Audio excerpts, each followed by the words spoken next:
नमस्ते, मैं हूं स्मिता। आज की हमारी क्लास है बीए सेकेंड ईयर के लिए। पिछली हमने क्लास में पाठ्यक्रम के सिद्धांत, पाठ्यक्रम के अर्थ वगैरह सारी चीजें पढ़ ली थी और फिर हमने साथ ही साथ में पाठ्यक्रम के विशेषताएं वगैरह भी देख ली थी। आज का हमारा टॉपिक है पाठ्यक्रम के उद्देश्य।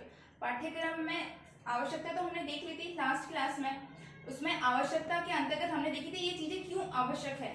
उसके साथ में आज का हमारा टॉपिक है उद्देश्य। उद्देश्य के अंतर्गत इस पाठ्यक्रम के अंतर्गत ऐसी विषय वस्तु का उद्देश्य करने के लिए पीछे क्या महत्व है, इससे बालकों का कैसे विकास होगा, बालकों के साथ साथ में समाज का कैसा विकास होगा। तो इसके अंतर्गत हमारा पहला पॉइंट है पाठ्यक्रम के अंतर्गत ऐसी विषय वस्तु का समावेश करना चाहिए जिससे बालकों में उस विषय वस्तु के प्रति रुचि उत्पन्न हो। उस विषय वस्तु के प्रति रुचि उत्पन्न होगी। रुचि के साथ साथ में उससे संबंधित तथ्यों को जानने के लिए उनमें जिज्ञासा उत्पन्न होगी, उनमें अभिव्यक्ति होगी। रुचि उत्पन्न करेंगे, फिर खुद से खोज करेंगे कि इसके अंतर्गत पाठ्यक्रम से संबंधित ये सारी चीजें तो है ही, उसके अंतर्गत इससे बाहरी विषय वस्तु के अंतर्गत हमें क्या क्या चीजें मिल सकती है। बच्चे के अंतर्गत खुद से खोज करने की क्षमता उत्पन्न होती होगी। ऐसे पाठ्यक्रम की हमें रचना करनी चाहिए जिसके अंतर्गत पाठ्यक्रम शिक्षक तो पढ़ाए ही, पाठ्य पुस्तक में भी वो चीजें सारी उपलब्ध हो और बालक के जिज्ञासा को शांत करने के लिए बालक बाहर से भी उनके तथ्यों को जोड़ सके। दूसरा पॉइंट है पाठ्यक्रम के अंतर्गत ऐसे तथ्यों का समावेश करना जिससे कि आपसी भाईचारे की भावना उत्पन्न हो। बालक को ये शिक्षक द्वारा भी बताना जरूरी है, बालक को ये समाज के द्वारा भी बताना जरूरी है और पाठ्यक्रम के अंतर्गत भी ऐसी चीजों का उपलब्ध होना जरूरी है जिससे ये पता चले कि हम सब, चाहे हम किसी भी जाति, धर्म या फिर वर्ग से संबंधित रखते हो, हम सब ही एक हैं।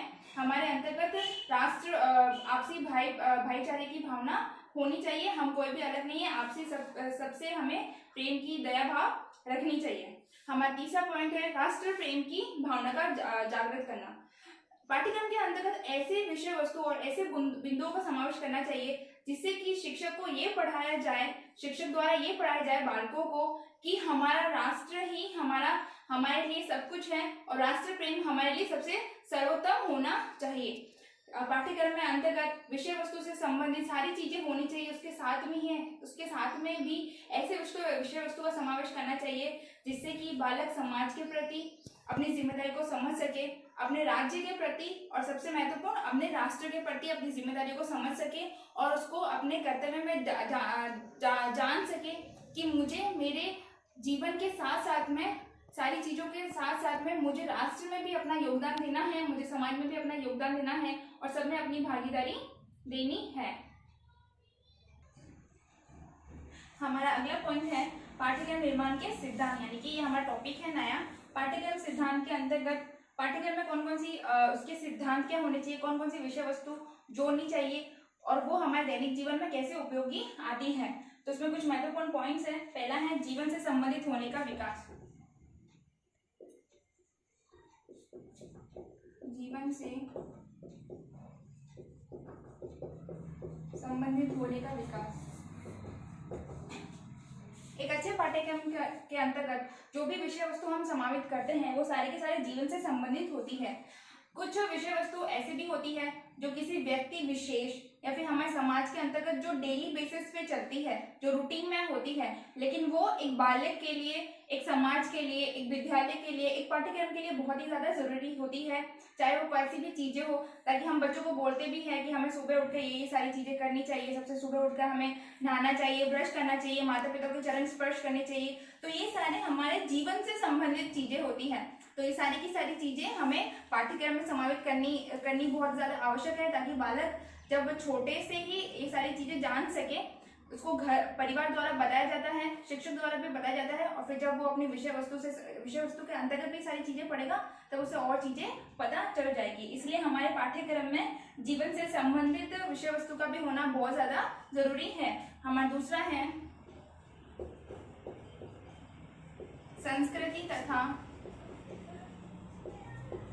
सभ्यता से संबंधित होना। हमारा जो भी विषय वस्तु है वो हमारी संस्कृति से, हमारी सभ्यता से स्पष्ट होना चाहिए, उससे संबंधित होना चाहिए। हमारी जो भी संस्कृति है, एक भारतीय समाज की जो भी संस्कृति आती है वो सारी की सारी संस्कृति, उस संस्कृति के अंतर्गत हमारे जो भी व्यवहार है, हमारी परंपरा है, हमारे तीज त्योहार मेले, चाहे वो चाहे वो किसी भी जाति, किसी भी धर्म से संबंधित हो, लेकिन वो है हमारी संस्कृति, वो हमारे भारतीय समाज की संस्कृति है।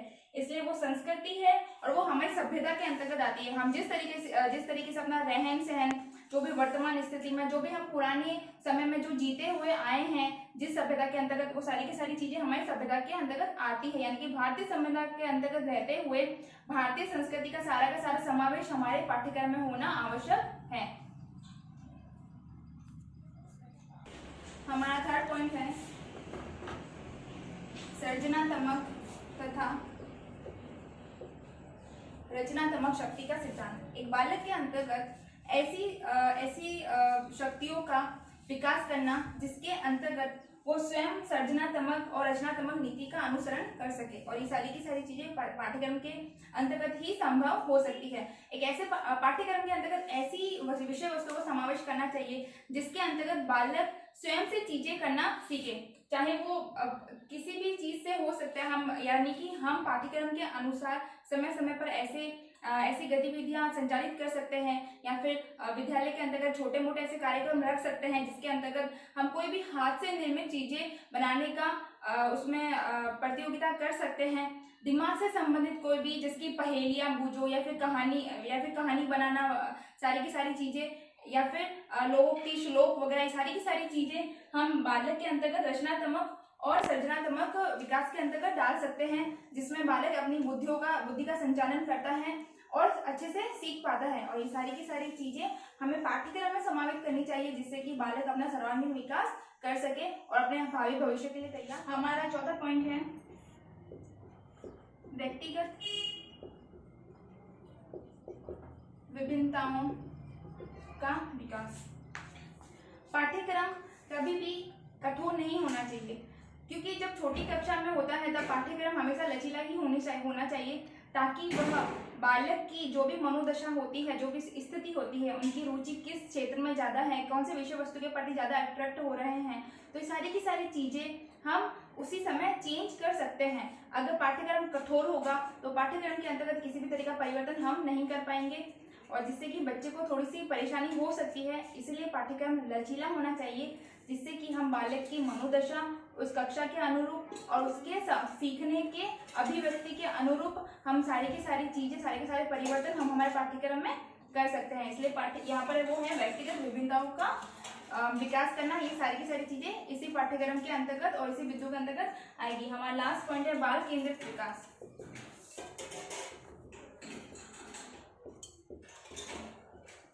बाल केंद्रित, जैसे कि नाम से ही विदित हो रहा संचालन करना चाहिए। पुराने जमाने में जो भी शिक्षा होती थी वो शिक्षक केंद्रित होती थी। शिक्षक को, अध्यापक को ध्यान में रखकर सारी की सारी विषय वस्तुओं का समावेश किया जाता था, लेकिन वर्तमान समय बहुत ही ज्यादा बदल चुका है और वर्तमान समय में जो भी शिक्षा है वो बाल केंद्रित ही है। वर्तमान समय में बालक को ही केंद्र माना जाता है और बालक को ही सारी चीजों से संबंधित हम जोड़ सकते हैं। इसलिए जो पाठ्यक्रम होता है, जो अच्छा पाठ्यक्रम होता है, उसके अंतर्गत बालक को महत्व दिया जाता है और सारा का सारा बाल केंद्रित होना चाहिए। पाठ्यक्रम बाल केंद्रित होगा तो बालक अच्छे से जान सकेगा, अच्छे से समझ सकेगा, अपने सारे सर्वांगीण विकास कर सकेगा, अपने भावी जीवन के लिए वो तैयार हो पाएगा। ठीक है क्लास, तो आज की हमारी क्लास के बीएड सेकेंडरी वालों के लिए अगर आपको कुछ भी समझ में नहीं आया हो तो आप ग्रुप में मैसेज कर सकते हैं, मुझसे पूछ सकते हैं और अगली क्लास लेंगे हम। तब तक के लिए नमस्ते।